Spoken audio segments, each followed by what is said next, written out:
Okay, so I know I look really bad, y'all, but I couldn't sleep. I just felt that I wanted to go over a couple things. I felt like somebody needs to hear this. There's a lot of us out there, and I say us because I am too. That has gifts that we haven't done or we're afraid to say around people because of how they're going to act, with us. A lot of tarot readings on free sites on Facebook. I just want to say that just go with what you feel. Believe in yourself. Love yourself. Take care of yourself because if you don't, nobody else will. And don't, I should say, give yourself the benefit of the doubt. Believe in yourself.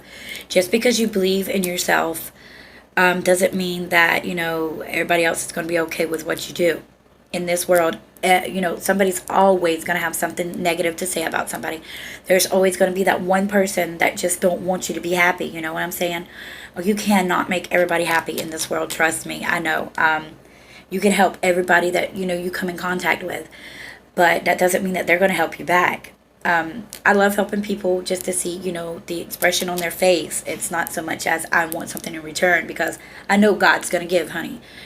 We get judged according to our works. So, we got good karma and bad karma.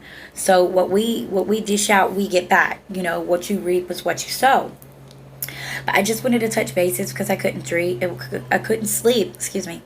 I just kept having this feeling that somebody anybody males also because if you're in a relationship or looking to be in a relationship or there's just somebody that you want to be with and that you feel like they don't love you back. Sometimes it's not just that they don't love you back. It's not that they don't love you back. Excuse me. It's just that maybe they don't know how to express their feelings, or maybe they had somebody that hurt them before and they don't, they're scared to show their true feelings the way they feel about you, because if they love a lot, then if they love you so much, what if you don't love them the way that they love you? What if that love does not correspond with the way they feel inside them? So naturally they're going to be withdrawn. Same with a woman. Our expectations of love and romance is like really, really high. You know what I'm saying? We expect a man to jump out, get a bullet for us.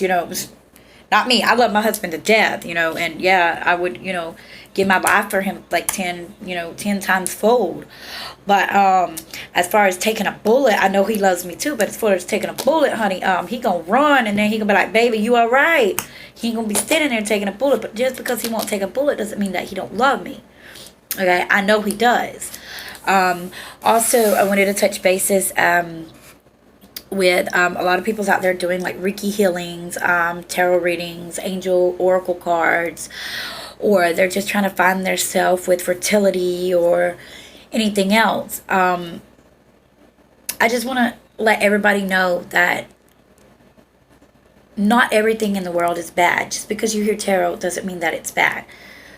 Us that do practice it, or us that do want to share with other people, well, I know I do, and correct me if I'm wrong, most of other people, they're going to pray to God before they get started, meditate, clear your head, go into the reading with a clear and open mindset. Ask the angels for guidance to guide your hand through the cards. Your mind is open. You want to be in touch with whatever you can be into before going into the reading, because a lot of people has noises around them. A lot of people say, well, you're not supposed to have noises when you're doing the reading because you'll pick up on everybody else's energy. That's not necessarily true, because people that's been doing it for a while, they have that mindset. They're in their zone, and just because they're talking to somebody else doesn't mean that they're going to get off. They're multitaskers. They're not going to get off of what they're doing or what they're trying to do. They've been doing it for a while. So I think that I'm a multitasker sometimes, but sometimes I can't even think because sometimes my brain's locked. So, and I'd get tired or whatever. And a lot of people has been telling me that I'm an empath.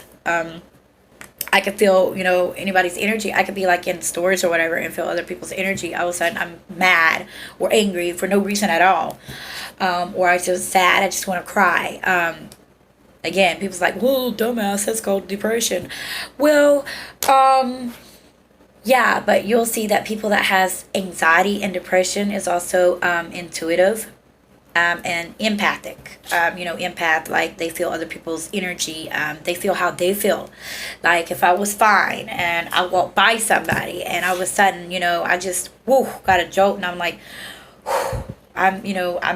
I'm really sad right now, or I'm angry for something and you were just fine 2 seconds ago. Also, I know people that's gonna watch this is gonna be like, well, that's bipolar. Well, okay, that's the fine and everything. That's the medical term.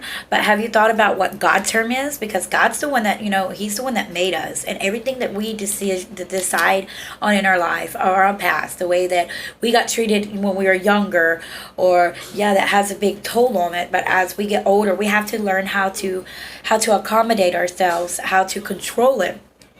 I have really bad anxiety about going on the interstate, like driving in big cities. I'm like, I see all the huge buildings and stuff, and then my heart starts pounding, and I can't breathe, and then so I just grab my phone if I'm not driving. Of course, when you're driving, you don't need to have your phone, so y'all don't do that. It's against the law. Okay, so, but my husband will be driving, so I'll be on my phone trying to play a game or something to calm myself down, and I look up, and he's like, so close to the vehicle, like he's like this, butt up to the vehicle, and I'm like, oh my God, you're too close. Did you see that car? Watch out for this car. This one's turning, this one's braking. I mean, I'm all over the place. I have to learn how to control my anxiety, how to put it, in something else, how to meditate it, how to just control myself. A lot of people say, well, medications, what medication's for? I used to take medication for it, and to be honest, it never helped. I still get the headaches, I still get messages, I still hear things. And this is the first time in years. I'm 34 years old. My family knows about it. My sister, Shay and Heidi, they know about it. But I wouldn't really tell anybody. I've been to the doctors. They've done CAT scans, and they gave me medicine for schizophrenic and psychotic episodes. They did not see nothing on the head scan. Everything was perfectly fine. So they said that they gave me medicine and I could take as needed. Well, I know I don't need it because I only see it at random. I get these headaches when I'm around somebody. And then as I get closer to that person, I'd be like in a room full of like 20 people, and my head would start pounding. It's too much energy just bouncing everywhere.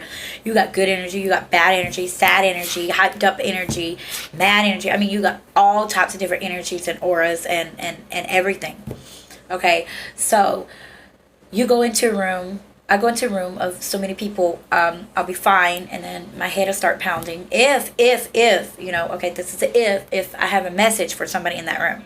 If I ain't got a message, I can go months without a headache, or 2 months. It just depends if I'm around people. Make a long story short, then I'd get close to the person, and if it gets easier, lets off, then it's not that person. If I get close to the other person, then it'll start pounding like really like a beacon, like pow, pow, pow. The sooner I get close to that person, and then I start getting words. Okay, people say visions. Well, I see visions as sorry. I see visions as other different things. I see like words just pop in my head, like or I was doing this reading once for my sister's husband, my brother-in-law. Okay, and I had my angel cards, and I was going through the cards, and I was like, okay, we trying to talk to people that has passed on. They I really think that he thought he didn't know what to think about it. Anyways, so he came to me, and the image that I got in his head was a car. I didn't see necessarily a car or a truck. I just saw a vehicle, a type of vehicle. I didn't know what color it was. It different colors. Like it could have been a black, or it could have been a green, or it could have been a gray or brown. And did I little know after the reading, he started crying and he walked out of the hotel room, and then he came back in, and I asked him if he was okay, and he said that his daddy did get in a wreck. And they never found the vehicle. Well, not in time. They found it later, of course, obviously. But it was a camouflaged vehicle that he got. He had camouflaged paintwork done on it. And so That's why I getting these different colors, so I would get things like that, different things just pop in my head, like a vehicle, or words like store, or baby, or clothes, or just stupid random things that I thought that was stupid when it started out. Okay. The first thing that I ever got was cut the cord. Okay, what do you mean cut the cord? I don't understand what you're talking about. Cut the cord, okay? Or don't cut the cord is what I got. Okay. So there was an instance where somebody close to me had gave birth in the house that I'm in. I went to the hospital and they sent her home. The first thing that I ever got was, don't cut the cord, don't cut the cord, don't cut the cord. I'm like, what are you talking about, cutting the cord? I'm talking about, I'm thinking about the cord where you plug something in the light socket. Of course I'm not going to cut the damn cord. I ain't about to get electrocuted, you know what I mean? But needless to say, she had, I had to help her like a midwife to have her baby, or the baby would have been, stillborn dead. So I got a towel and wrapped the baby in the towel, so, it won't, it would, get hypothermia, okay, and die. So, and then I had the baby, sitting on her when the ambulance got there. They're like, well, did you cut the cord? I'm like, no, I did not cut the cord. He's like, I'm glad you didn't, because, that's the supply to the baby, you know what I'm saying? And I'm like, oh, okay, well, I didn't know that, but, something told me not to cut the cord, so I didn't touch it, you know what I'm saying? Mm-hmm.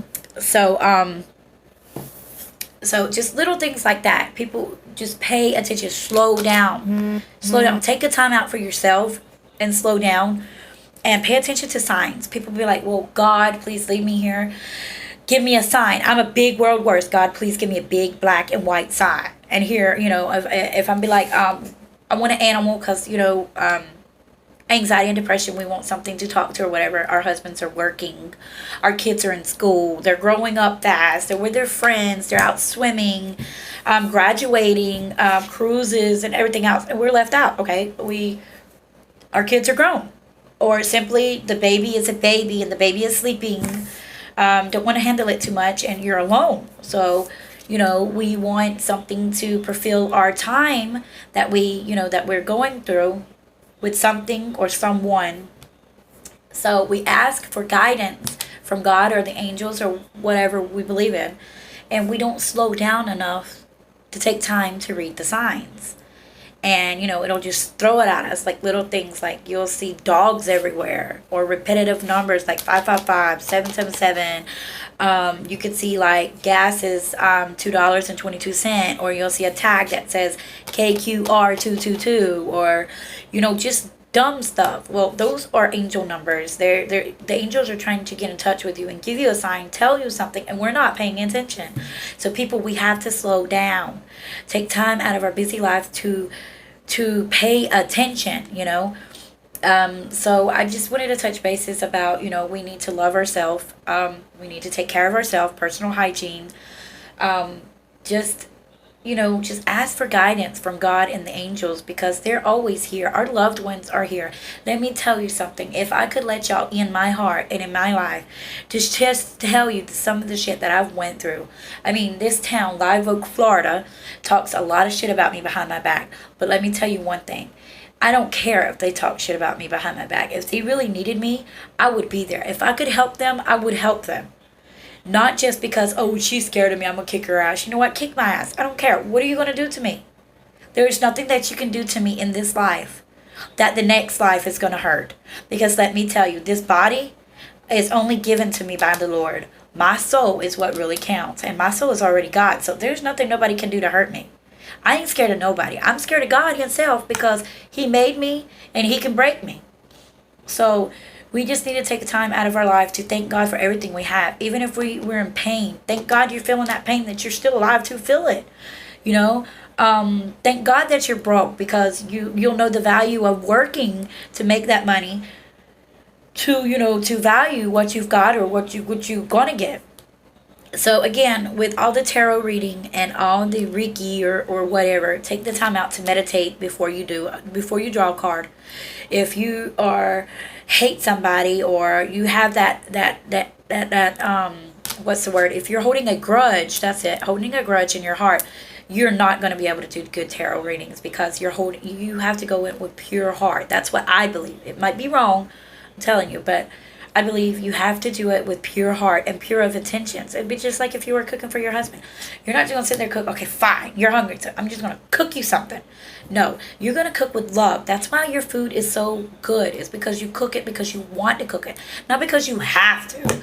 Okay, if you have to, just let them make a sandwich. It'll be better. You know what I'm saying? But give yourself credit for what you're doing or what you're about to do or the good things you do in life, because nobody sees the good things. Trust me. They're always going to point out the bad and the negative, the dirty and the ugly, because that's just the way the world is. We all are born sinners. And we all fall short of the glory of God. So we just need to, you know, give ourselves more credit for what we do, for other people. Just, look yourself in the mirror and say, hey, I got this. I can do this today. You're awesome. You're going to do this. And there's nothing wrong with you. You just need to give yourself patience and, help. But also don't let people take advantage either, because, that's just, some people will just, if you let them, they'll rob you blind. Really, they'll take these glasses right off your face and run them out for them. Anything for $1 these days, you know what I'm saying? But, so I'm going to leave you guys with that. This is my very first video of doing everything. I couldn't sleep, so obviously I look horrifying. But, I just felt like some of y'all needed to know that, and just listen to it, because I feel like somebody out there, this is really going to help somebody out there, because they're just now coming into their gifts and they're with their feelings and stuff, and they're, mixed signals and stuff. But always pray before you go into your readings. And meditation is awesome to clear your auras. Chakra, they got it all on YouTube. Anything these days, they've got anything on there. So I'm going to leave y'all with that. And I'm going to try and get some more sleep. So, so peace, everybody.